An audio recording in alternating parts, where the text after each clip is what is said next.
In fact, if you look over since COVID, the next closest state to Florida in terms of receiving adjusted gross income moving their state is the state of Texas, which is not too shabby. Florida has been almost 4 times as much adjusted gross income move into Florida as moved into Texas. Who are the states that are hemorrhaging wealth? California, Illinois, New York, New Jersey. You know the list. Florida's also led the nation in net in-migration since COVID. Who has lost people? Same cast of characters, California, New York, New Jersey, Illinois. California had never lost people in the history of its state since statehood up until the last couple of years, and yet you've seen hundreds and hundreds of thousands of people flee. I can tell you, I was born and raised in the state of Florida. I don't ever remember seeing a California license plate growing up.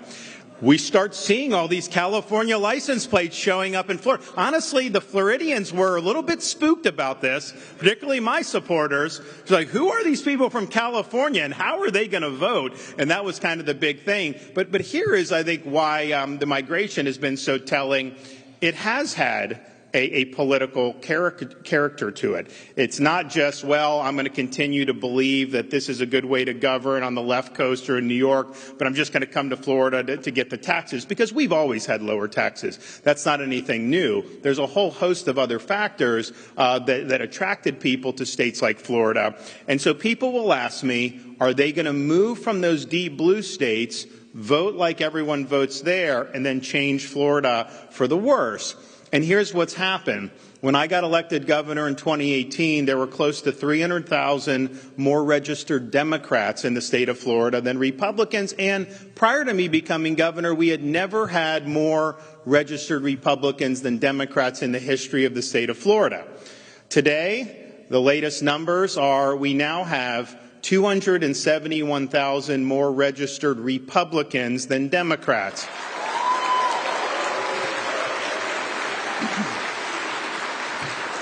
And we have registration open until the early part of October. We very well could end up going into this November's election with 300,000 more registered Republicans than registered Democrats. And so that's a huge sea change, 500,000 to 600,000 net registrations. And I think that a lot had to do with that was, we had a certain blueprint here in the state of Florida.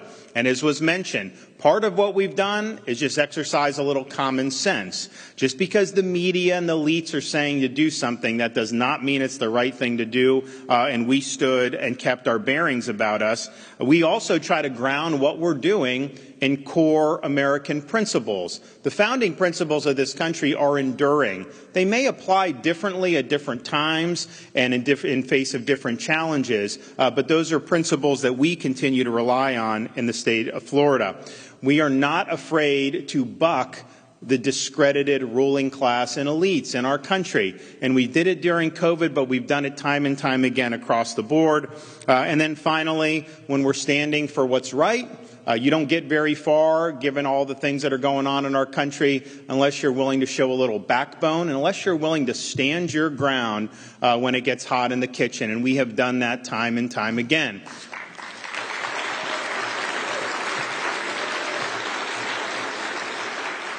When COVID hit, I had never experienced a pandemic. Probably most people here had never done that.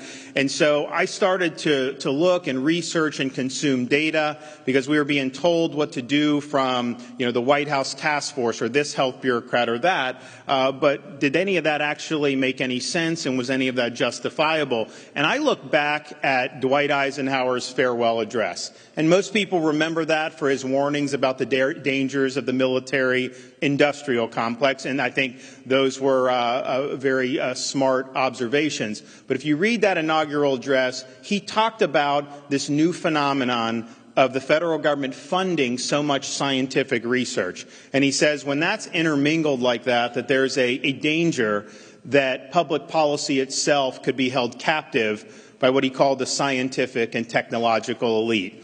And he rejected that as something that was acceptable. He said a statesman's job is not to subcontract out your leadership to a very narrow-minded elite. The job of the statesman is to harmonize all the different competing interests that are in society, weighing different values, and then coming up with the proper policy. And so my view was we had to choose freedom over Fauciism in the state of Florida. We had to make sure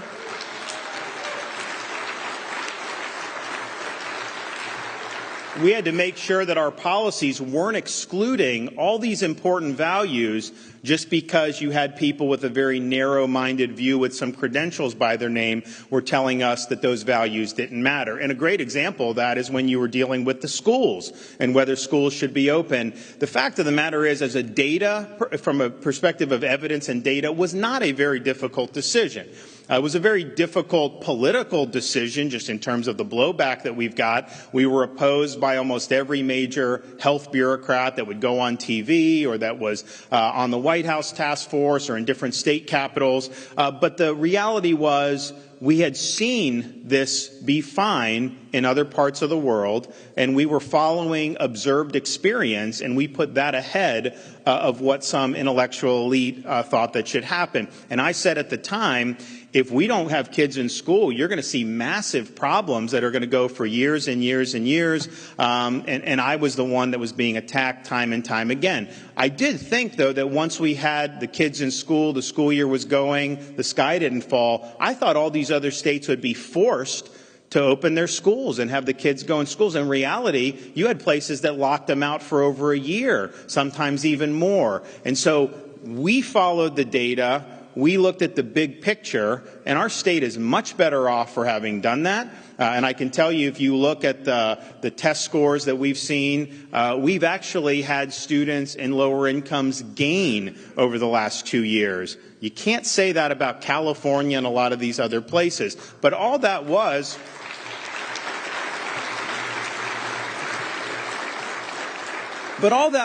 just being willing to look at the data yourself, being willing to set out a vision of what was important to your state, and then executing on that.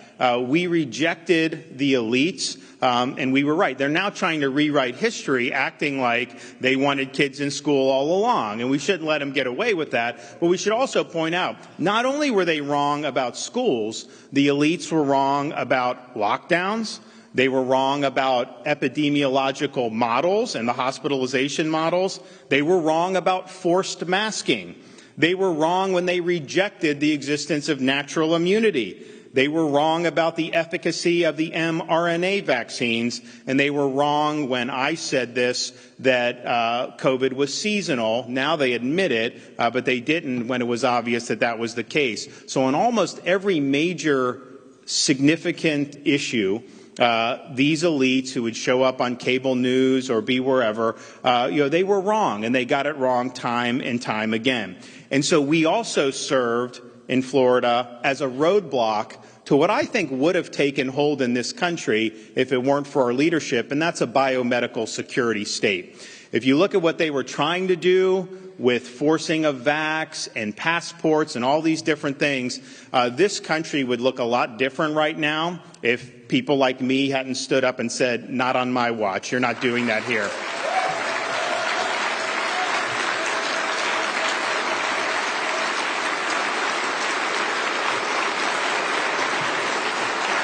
We were one of the first,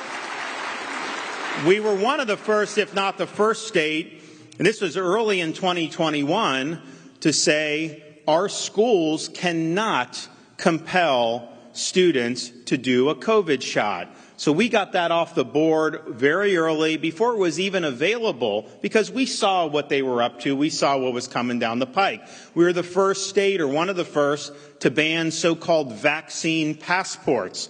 The idea that you have to show proof of a COVID shot to be able to participate in society. And there were some conservatives that said, yeah, well, government shouldn't do vaccine passport, but if a private business wants to do it, what's wrong with that? Well, I'll tell you what's wrong with that is an individual has a right to participate in society. And we're not just going to sit idly by if you're trying to circumscribe people's freedoms.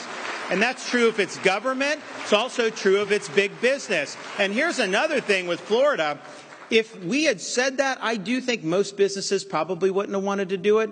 But if even one did it, what would people say? Florida has passports. Well, guess what? Because we didn't have vaccine passports, 2021 marked the best year for domestic tourism in the history of the state of Florida.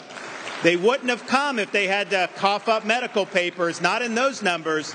And if you look at all foreign tourism in 2021, for the entire United States, almost 45% of it was to this state right here, the state of Florida. Of course it is. They want to go. If you're going to travel internationally, you want to go and have a good time, enjoy yourself, make your own decision. You don't want them haranguing you about wearing a mask or haranguing you about coughing up VaxPass to go get a cheeseburger somewhere. So we were right on that, both from a freedom perspective and from an overall social good perspective. We also were one of the first states to provide protection for all employees in Florida, not just government employees, against employer-imposed COVID shot mandates. Our view is very simple. No Floridian should have to choose between a job that they need and a shot they do not want. And that's the same if you're a police officer at a municipality, if you work for the state government, or if you work for the biggest corporations in the state of Florida. We applied that across the board, and we saved tens of thousands, if not hundreds of thousands, of jobs in the process. And so, yes, I think that when you look at where people are moving and why they want to move, they wanted to live in a place that was rational, that was not doing all these ridiculous things that they would do in these other states. I mean, remember, Fauci, he used to criticize us because we had restaurants open. And what they said was, you can't eat inside a restaurant, it's so dangerous. And my view on that is, well, no one's forcing you to do it. If you don't want to do it, that's fine. But don't impose that on everybody else. Nevertheless, what they said is, you have to eat outdoors. Okay, so fine. Chicago, some of these places, August, you can set out tables on the sidewalk, even close off the street, probably works okay. Well, it starts to get cold, and people don't want to eat outside when it's 40 degrees. And so what would they do? Would they have people go inside the restaurant and be able to? No. They would do outdoor dining by building an enclosure around the tables that are outside the restaurant with worse circulation and ventilation than just being in the doggone restaurant, but it was, quote, safe because it was outdoors. So I think people just saw this and they realized how bizarre it was, and they realized that it had no connection to evidence-based medicine, and so they wanted to go. In fact, we would have people, particularly during 2020, 2021, they would be in other parts of the country wanting to meet for business. So instead of meeting in their city for business, they would all separately fly down to the state of Florida. They'd eat and be able to live like normal human beings, do whatever business they need to do. Then they'd all get up and fly right back to where they all came from. And that was something that was commonplace for us. I do think people have also noticed the distinction between just how states are governed. I've had people move from California, New York, and what they'll tell me is like, man, things are just so much easier here. I got my driver's license easier. The roads are better, all these other things. Here's an interesting comparison. The state of Florida has 3 million more people than the state of New York, which is our closest competitor in terms of population. And yet New York's budget is over twice the size of the budget of the state of Florida. But do we have worse roads than them? No. Do we have worse services? No. And we have higher performing K through 12 schools and the #1 ranked public higher education system in the country. And we do all of that with no income tax and the second lowest per capita tax burden in the country.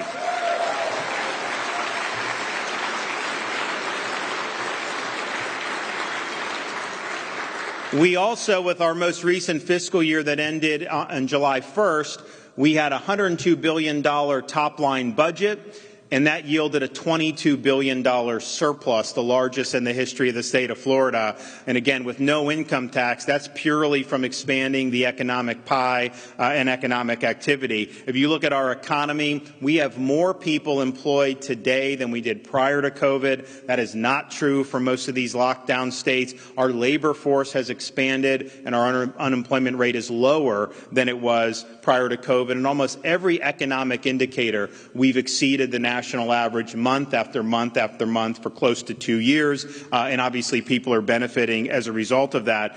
We also have a very strong approach to education, which I know a lot of people appreciate once they get to learn more about it. We have more choice in our K through 12 system than any state in the country thus far. I know Arizona recently did something, and it seems like that's exciting, so we'll see how that shakes out. But our choice is not limited to just private scholarships. It also includes charter schools. But then because we've embraced choice, the school districts have also had to embrace choice within their individual districts. So we have a total number of students in Florida in choice programs totaling 1.3 million students. Right here in Miami-Dade County, this is the highest performing urban school district in the country, and 70% of the students in Miami-Dade go to a school other than the public school they were, quote, zoned for. When I was growing up in Florida, you grew up in the town, you went to that school. Now we have choice options abound. 250,000, nearly 250,000 students are on private scholarships in the state of Florida. A lot of it geared towards low-income students, but actually up to 85% of our families qualify for private scholarships. We also have 363,000 students in charter schools, which are public schools, but they're not run by the school district and, more importantly, not influenced by the teachers' unions. And those schools have been able... Those schools are able to offer parents innovative ways for education. For example, we have Hillsdale College that has classical academies throughout the state of Florida. Here in Miami-Dade, you can go to a charter school that may have a certain affinity with a particular trade or a particular sector of the economy, and it's really demand-driven, and it's worked, and we continue to see that.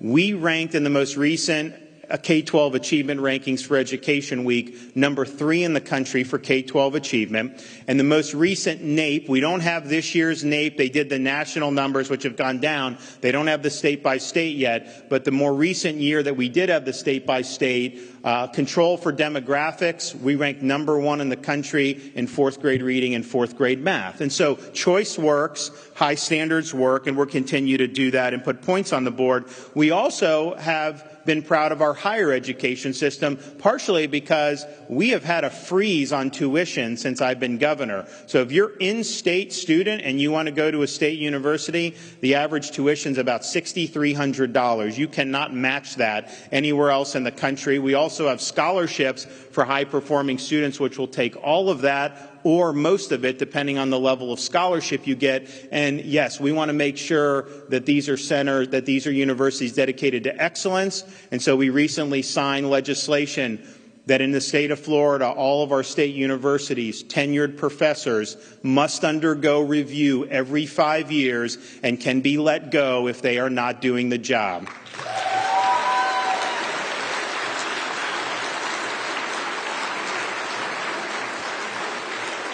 One of the main drivers of people wanting to come to the state of Florida, public safety. You saw safety erode in many communities throughout this country, and people knew that with me as governor, this is a law and order state. We are not going to let the inmates run the asylum here. We are not going to release criminals back onto the street. We're not going to defund law enforcement. And we're going to make sure that if we have some of these elected district attorneys, if they put themselves above the law and don't enforce the law, that we would take action. And in fact, recently we had somebody over in Tampa who had said he wasn't going to enforce certain laws, so I removed him from his post, and we have somebody new in there.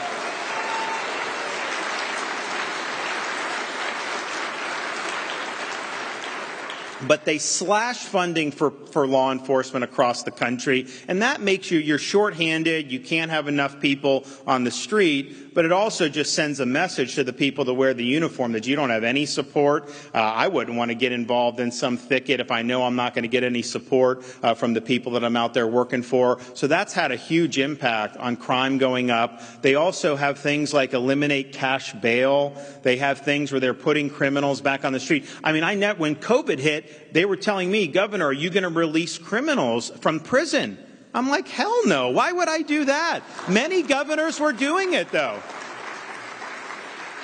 And so you have a lot of soft on crime policies. And yes, these prosecutors, funded by people like George Soros, go into office with their mission being that they are going to, quote, reform the criminal justice system, which an executive position, you cannot do that as a prosecutor. That would require legislative action. So what they're doing is, through non-enforcement, they are trying to reimagine what the justice system is. Nobody voted for those changes in the legislature. They're just taking it upon themselves to do it. So in San Francisco, they said if you don't steal $1,000, anything less than $1,000 you steal, you're fine. No prosecution. L.A., you have people getting mugged on the street because the people that are committing these crimes, no, they're not going to prosecute. That has caused those societies to decay. It is not fun walking down the street in those places. People do not feel safe, and it saps the entire vitality from those communities. And the fact that even San Francisco would have recalled somebody, that should tell you that this has gone totally off the rails. But if you compare defund police and the Soros prosecutors, the Soros prosecutors may have done more damage than even the ones that were slashing police budgets. And so we don't do that in the state of Florida. And when they had rioting going on in Minneapolis and all these other places 2 summers ago, I immediately called out the National Guard in Florida. I had state law enforcement agencies deployed to all potential hot spots. We were not going to let the state of Florida burn to the ground like they were letting these other places burn to the ground. And I can tell you, they have not recovered as a result of this. We also understood that this is something, unfortunately, that we're likely to see more of in the future. So after all that happened, we work with the legislature to pass legislation that does 2 things. 1, it prevents local governments from defunding law enforcement. And 2, it tells people who are engaged in rioting, looting, mob violence, that if you do that in the state of Florida, don't expect the Portland treatment where you get your mugshot taken, slapped on the wrist, and put right back on the street. No, in Florida, if you're engaging in mob violence, you're not getting a slap on the wrist, you're getting the inside of a jail cell. And we are going to hold you accountable.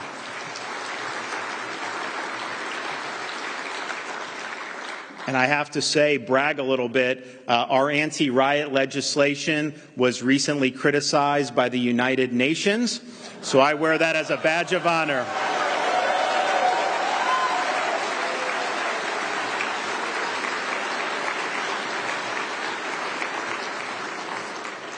And we see the rule of law breaking down in cities across the country, but we also see the rule of law breaking down at the southern border between the United States and Mexico. And that is a choice that this administration has made. Joe Biden came into office and he reversed President Trump's border policies, knowing full well what the results will be. And you know the results. You have massive numbers of illegal aliens pouring across the border, record sex trafficking, record human trafficking, record drug trafficking. The fentanyl that China is making to poison our society is getting into this country through the southern border. And now we have the leading cause of death for people 18 to 45 is overdose from fentanyl.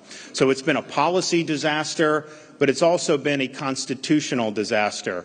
Joe Biden took an oath to take care that the laws of this country are faithfully executed, and he is violating his oath of office.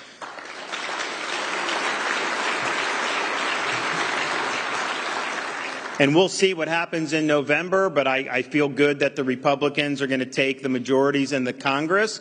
And if they do, use the power that you have. You got to hold Biden accountable on the border. I'm sick of the press releases. I'm sick of the interviews. Actually take some action. In Florida, we've taken action. We're not a border state, people will say, but all this affects everybody. So since I've been governor, we have banned sanctuary cities in the state of Florida. We've made sure to sue the Biden administration on his catch and release policies, and we're actually in a good spot in that case. And I got $12 million in the most recent budget that we got available now this summer, so that if Biden is busing illegal aliens into Florida, I'm going to reroute the buses to Delaware and other states. But you know what happened? When I announced that that's what we wanted to do, Now, I haven't had any buses come because, and to his credit, Governor of Texas is busing to New York City, to Washington, D.C., to Chicago. They're sanctuary jurisdictions. They're sanctuary jurisdictions when they use that to virtue signal against Donald Trump. Now that they're actually being called upon to be true sanctuary jurisdictions, they don't like that very much. And so I think it's been very effective. That's part of the reason we wanted to do our program, because these are intentional policies, and the people that support those policies should live with the consequences of those policies. And here's the thing. When you look at what's happened at the border, we focus on the criminal aliens, drugs, all that's very important. But just the sheer number of people overwhelms communities. And this idea of mass immigration, whether it's illegal immigration or whether it's just mass immigration through the legal process like the diversity lottery or chain migration, that is not conducive to assimilating people into American society.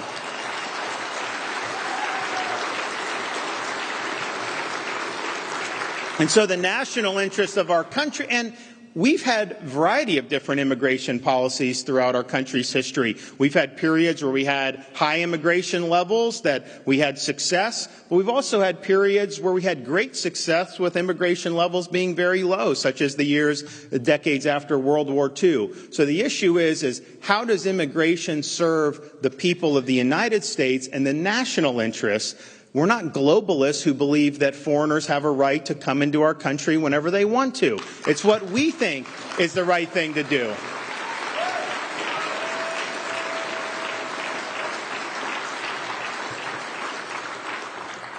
One of the things I did when I first became governor was I said that because I got elected, close election, we had a couple counties that 3 days after the election, all of a sudden we're dumping more votes. And I was like, wait a minute, how does that work? You go from this margin to that margin.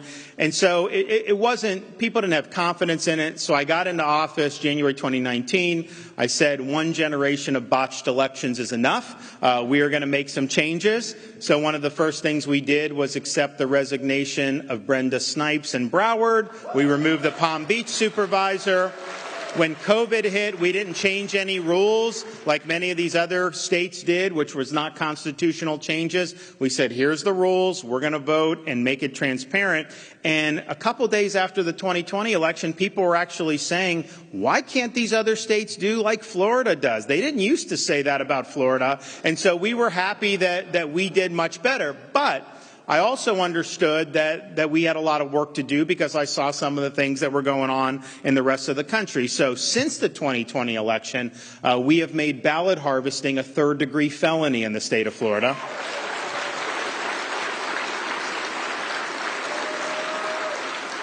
We have banned any mass mailing of ballots. We have absentees that people can request, but we're not going to send millions of ballots into the ether not knowing where the hell they're going. Just as we've always had voter ID when you go in to vote in person, we now say if you're requesting an absentee ballot, you need to show voter ID for that absentee request because we want to make sure the ballot's going to who claims that they're doing it. And we banned Zuckerbucks in the state of Florida. What they did with Zuckerbucks, a lot of people didn't think anything like that would happen because normally someone puts a lot of money into an election. They're trying to sway votes, persuade, maybe do turnout operations. And what Zuckerberg's group said is, why would we bother with that? Let's just take over the actual election offices ourselves. We'll flood them with millions of dollars. We'll bring in our operatives, and then we'll run the election with the purpose of helping our partisan interest. And that's what they did. It was corrupt as hell. And in the state of Florida, if you do that here, you're going to jail for it. So we're not going to put up with it.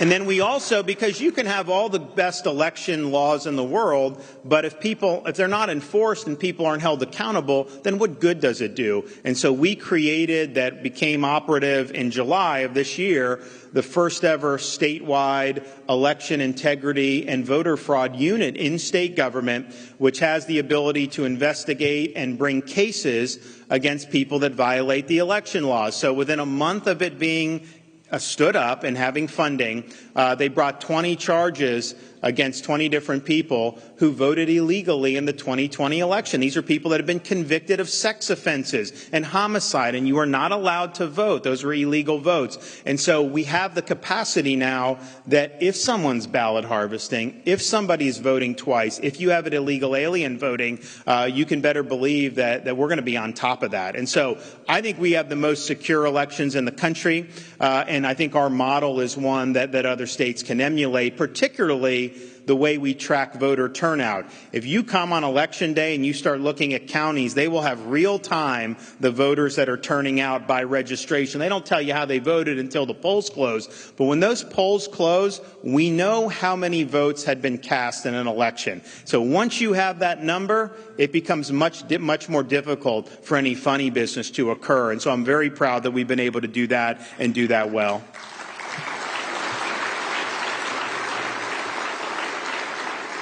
One of the things I'm proudest of in the state of Florida is here we have drawn a line in the sand, and we have said that the purpose of our school system is to educate kids, not to indoctrinate kids. We have done things like ban the use of critical race theory in our K through 12 schools. We're not going to teach kids to hate each other or to hate our country with your tax dollars. That is inappropriate. We also, though, recognize that CRT is seeping into the corporate sector, and so we passed a bill, it's being challenged in court, will eventually win, that says employees have a right to opt out of this type of discriminatory training if some big corporation is trying to impose that on you. You do not have to self-flagellate just to keep your job. They can't force you to affirm beliefs that you don't have. And so it's just a basic way to protect the workplace and to protect people's individual conscience. And yes, we're against CRT, we're against distorting American history, but what are we for? And in Florida, we've launched an initiative to get American civics back in our schools in a really major way. We need to be teaching kids what it means to be an American. We need to teach them about the founding principles of our country, why the Constitution is structured the way it is, why our Bill of Rights are like they are. We need to teach them that in the American system, our rights come from God, not from the government. We need to teach them how all of those philosophies and values have animated the key moments in American history, from the Civil War to World War II, the Civil Rights Movement to victory in the Cold War, because we have an obligation to produce people who are going to be able to discharge the duties of being an American citizen. And you don't do that by graduating people who are listless vessels. You got to give them a proper foundation so that they can make sense of the world around them. And part of what doing that means is, yes, we talk about American history, we talk about American civics, but we also compare that to other systems of government. And so I've signed legislation in Florida designating every November 7th to be a day where we remember as a state, but also teach kids in school about the victims of communist regimes. They need to know. They need to know about the body count in the 20th century at the hands of Marxist-Leninist regimes. Over 100 million people perish as the result of communist dictatorships. And it's important because this philosophy is still there. It's still making waves, and these issues are perennial. So we're proud of doing that, and we're proud of really standing strong for that. And we also did, and you may have heard of this skirmish, had to get into it with not just the media, but also some big corporations about the idea that in Florida, parents should be able to send their kid to elementary school without having woke gender ideology shoved down their throat. We need to teach them how to read and write and add and subtract. Focus on academics. Don't try to impose ideology on young and vulnerable kids. And most people think that that's common sense. Some people on the left didn't like it. Obviously, their megaphone in the media, corporate media didn't like it. And look, the left they're smart about some of these things. They know if you run for election in Florida saying we need to teach first graders that even though they were born a boy, they may really be a girl, that is not going to go over very well with parents. And I can tell you, my parents are old enough, they don't even understand how that possibly could be a thing. And so it strikes a lot of people as very weird. And so they know that's a losing issue. They know they will lose elections on that. So they say, look, if we can get our leftism instituted through corporate pressure, well, then that may be a way that we can succeed in fighting these fights. And so they went to pressure a lot of different companies, including one that's got a pretty big footprint here that you may have heard of. And at the end of the day, people were saying, well, if a company like Disney gets involved, they're just so powerful. There's no way that this bill is going to be able to make it. The governor's not going to be able to sign it and yada, yada, yada. And all I said was, here I stand. I'm not going anywhere. I'm not backing down. We are going to absolutely do what's right. And so we signed the legislation into law. And honestly, I thought that was the end of it, because you can virtue signal and then we'll do what we got to do. Then you move on. But, Disney made the I think the mistake of saying our company's committed to seeing parents' rights repealed in the state of Florida. And I'm just thinking to myself, this is something that a lot of parents are concerned about. Obviously, we think this is in the best interest of our students. And here you're saying you're going to try to rip this bill out using your corporate power. And maybe they have a right to do that. I don't know if that's consistent with their fiduciary duty to their shareholders, but put that aside. First Amendment right, fine. You can say, you can be an activist, but you don't have the right to force me or my citizens to subsidize your activism. And the fact of the matter is, Disney, since the 1960s, has gotten more subsidies from the state of Florida than any company in our state's history. And I would be willing to bet their arrangement was unlike anything in the entire United States of America. They have had their own government that they control in Central Florida. They are exempt from major laws that other of their business competitors have to follow, and they've gotten massive tax breaks. And so our view was, okay, if you're going to commit yourself to wanting gender ideology in elementary school, we don't think that's in the best interest of our state. Those are not values that we share, and we are not going to hold you up on a pedestal any longer. So we took action, and as a result, Disney is no longer going to have its own government. They are going to live under the same laws as everybody else, and they are going to pay their fair share of taxes in the state of Florida.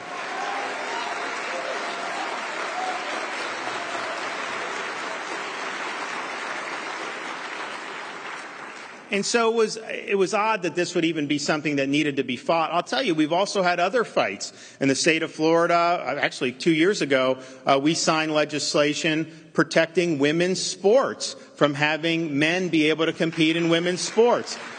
We want to have integrity, we want to have fairness to the process, and we want to make sure that we're doing it right. And you see this swim meet in NCAA where you have someone competing on the men's team for 3 years and then switches to the women's team and then what, wins the national championship? Give me a break. That is a farce, and that is causing NCAA is asking us to basically be a part of a lie, and we're not going to do that. We're going to make sure that girls and women have opportunity. We're also now having to fight this thing where they're actually taking minors and they're performing very irreversible and invasive sex change operations on people that can't even consent to get a tattoo or can't even do a lot of other things. So you're seeing double mastectomies be performed against teenage girls. You have boys that have all kinds of really, really difficult stuff. And this is not based on science.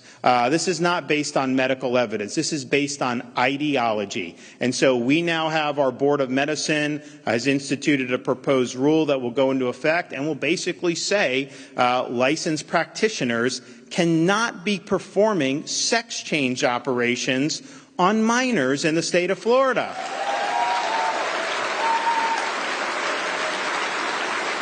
And the question is, why would this be happening? I mean, that's what people will ask me, because sometimes they don't believe it's happening. Then when they see the evidence, it really is a jolt to say, wow, why is this happening?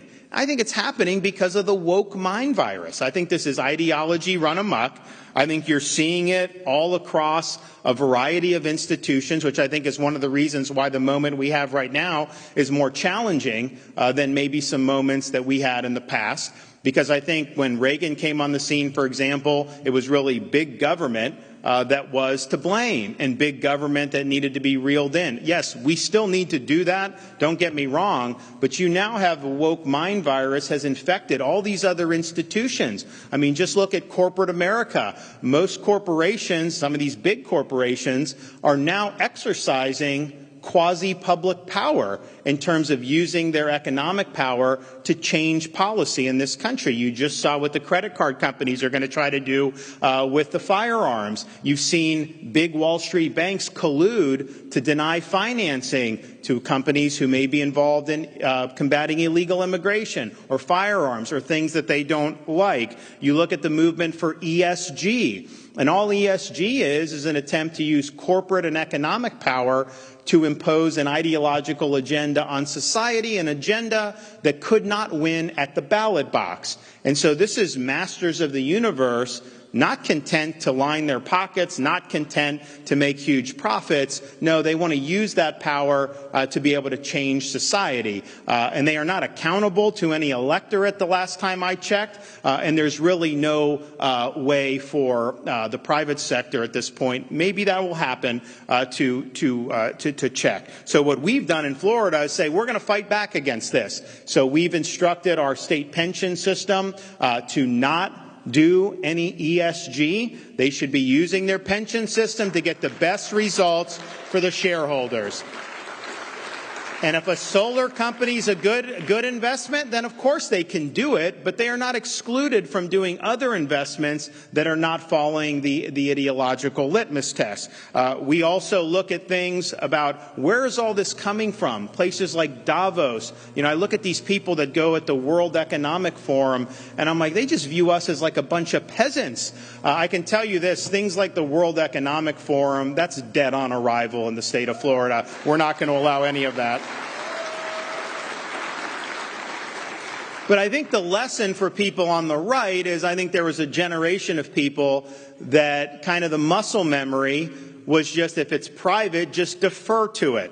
If it's a corporate, let them do kind of what they want to do. Because, you know, look, we don't want to micromanage different things in the economy. I'm not a central planner. I certainly don't want to be doing that. But corporatism is not the same as free enterprise. And I think too many Republicans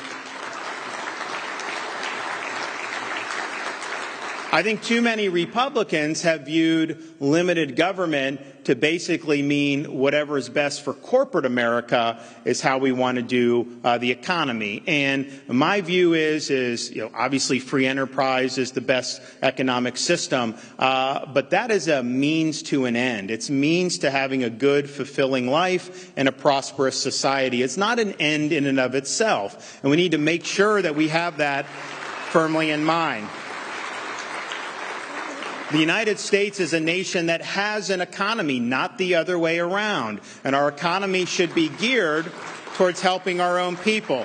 And so you see what's been done over the last generation. In the late 90s, they said we need to give China most favored nation trade status, put them into the World Trade Organization. That has not worked out the way they said it would. It has empowered, it's made some people in the United States rich. It's made a lot of people probably a lot worse off. It's certainly made China much more powerful and much more dominant to the extent where we're dependent on them for key things involving our own economy. So that's not the best for economics. It's certainly not the best in terms of geopolitics, and it's not the best in terms of when we have security issues that we have to do, like in COVID. Almost everything we needed was in China.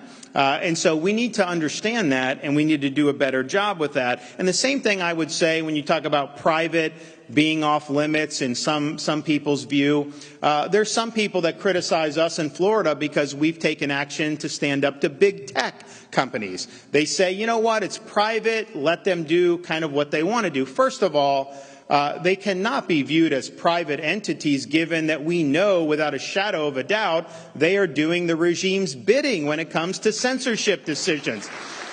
They're having meetings with the White House. Who do you censor? Who do you kick off the platform? All these other things. The minute you're doing the government's bidding, you're essentially an arm of the state, and not only are you not, quote, private, you have to abide by the First Amendment. And I think that they have gone down that road where they do. But even if they weren't formally colluding with the government, they are de facto the enforcement arm of regime narratives. They are trying to enforce an orthodoxy on this country. That's why they'll have terms of service, and those terms will be imposed radically different based on your underlying viewpoint. And so what we said in the state of Florida is, okay, these are big monopolies, basically, and people say it's a free market, anyone can start their own thing. But what happens when you try to start your own thing? Amazon will kneecap you, they will all come and kneecap you. So that's not exactly working out the way people said. So what we said is these are big monopolies, they have a lot of power, they have more power over our society than the monopolies of the early 20th century ever did, because they control the digital public square where the majority of political speech now takes place. So what we said is, okay, you can set, your own rules. You're getting liability protection from the federal government because you say you're not a publisher. So, okay, you're not a publisher. You can set certain rules, but if you're discriminating on the basis of viewpoint when you're doing those rules, you're committing a fraud on the consumer because they signed up. You told them it was an open platform. You're taking their data. You're making a fortune off that. So we're going to give that aggrieved Florida citizen the right to sue big tech to be able to have their rights restored. And we're caught up in the courts. Texas is caught up in the courts. It's going to go to the United States Supreme Court. But the question is, are we able to act from the state level, or maybe even the federal level eventually? Can we act to prevent our citizens from getting crushed by these major monopolies? And they have enormous amount of power over society. And so when people say like, oh, you're using government in the private sector, what I'm doing is using government to give space to the individual citizen to be able to participate in society, to be able to speak his or her mind. And I think that's an absolutely appropriate use of government power. And so we're going to continue to do that. And I think we're going to get a good result eventually in the Supreme Court. I don't think it's going to happen this year, maybe in the next year and a half. But to sit back and just do nothing while a bunch of Silicon Valley oligarchs are imposing an orthodoxy on this country, which views all of us as second-class citizens, no thank you. I'm not signing up for that.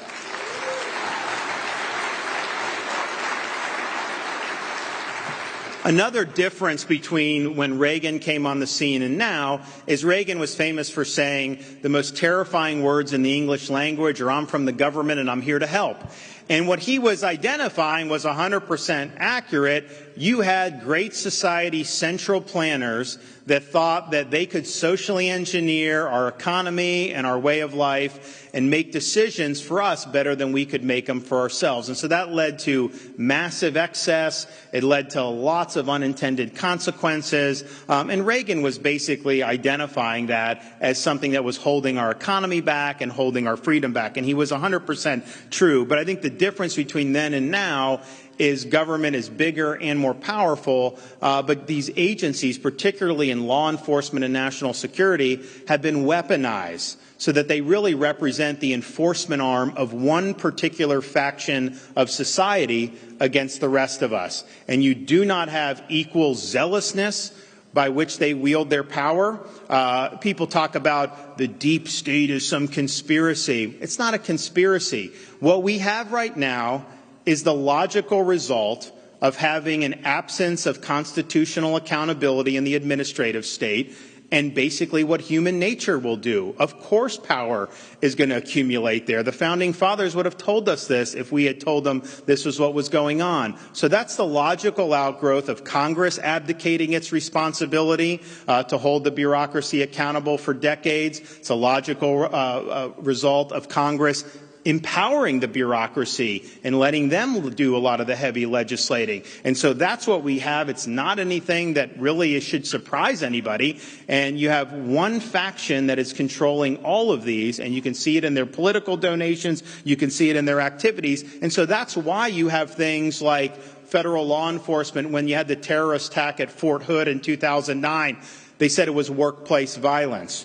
When you had at our congressional baseball practice, I was on the congressional baseball team then, when we had a crazed Bernie Sanders radical leftist shoot Republican members, try to shoot Republican members of Congress, actually shoot Steve Scalise, shot some staffers, the FBI said that that was suicide by cop, even though we had all the evidence that this was politically motivated. And then when parents were going to school boards recently to complain about some of the policies, they were categorized as domestic terrorists. Now, that is outrageous from our perspective, I think, but that is very understandable from their perspective. This is how they see the world. And that's very, very dangerous that that's where we are. So I think the challenge that we face is so many of these institutions have been captured by a failed, ossified ruling class. If you want to have an American revival, yes, it requires electing good people, having good policy, but it also requires a recognition that it is just not in the electoral realm, it's also in the administrative realm, and it's also more and more increasingly in the corporate and technological realm. I think that the left is playing for keeps. When Brandon gave his speech the other day, yelling in front of the blood red thing, to me, I mean, I thought it was, of course, outrageous, but it was really just him verbalizing what they have been trying to do for the last many years. I mean, think about if they would have elected maybe 2 more U.S. senators in 2020. What was their agenda? They wanted to pack the U.S. Supreme Court. They wanted to abolish the Electoral College. They wanted to make Washington, D.C. a state. It's like this big, and they want it to be a state. So they get 2 radical left Democrat senators for life, and they wanted to federalize fraudulent ballot practices like ballot harvesting and have no voter ID anywhere in the country. And so you ask yourself, gee, is that an agenda that the typical American family is sitting over the dinner table thinking, oh man, if only we could make D.C. a state, my life would be so much better? Of course not. That is an agenda that is trying to render the conservative half of the country second-class citizens. And all Biden did was verbalize what their actions has always been telling us. They want to be able, their view of unity is that they're in power and we don't matter. And then you have unity because there's no one else in the government or no one else in society who could wield effective power to check you or to stop you. And so they're playing for keeps. This is not an easy fight because they have so much support across the commanding heights of society. It requires that, yes, we use common sense. Yes, we understand the issues and be correct on those. But more and more it requires that you do so by demonstrating courage under fire. Because if you stand up for what's right, you are going to get attacked by corporate press. You may get censored by big tech. You will get smeared by the opposition. And it's not just guys like me who are the governor of a big state. If a parent goes to a school board meeting and they speak out, how are they going to be treated by the media? They're going to be attacked by the media. You're running for a local office. How are you going to be treated? If you're in a particular industry or business that the elites don't like, you will be disfavored. And so leadership is not cost-free. At any level right now, you are going to have to stand and bear the costs. And I think that the frustrating thing sometimes with some of the Republicans is, they say great things during the campaign season. They will say that they're going to hit on all these issues. And then the minute it gets tough, the minute that kitchen starts to get a little hot, the minute the Klieg lights start to get really, really bright, well, then they kind of just scurry around to safety because, they don't want to necessarily be the person taking all the arrows. Well, if you're not willing to take the arrows, you're not going to get anything done. You got to be willing to stand and you got to be willing to fight.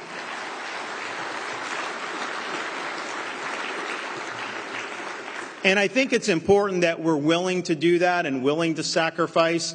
And I'll just leave you with this anecdote. One of the things that motivates me, because when I was doing a lot of this stuff during COVID, I was getting hammered, like not just here in Florida, nationally, internationally, the left, media, you name it. And I had people that really wanted to see me do well, like, man, maybe you should just do this or that or whatever. I said, no. I was like, I'm not going to do that. Why? Because my job is to look out for the jobs and the freedom of the people that I represent. It's not to try to protect my own job. I've got to be willing to stand there, do the right thing, and let the political chips fall where they may. And so our view was, I should be the one taking the arrows. I should be the one having to deal with this.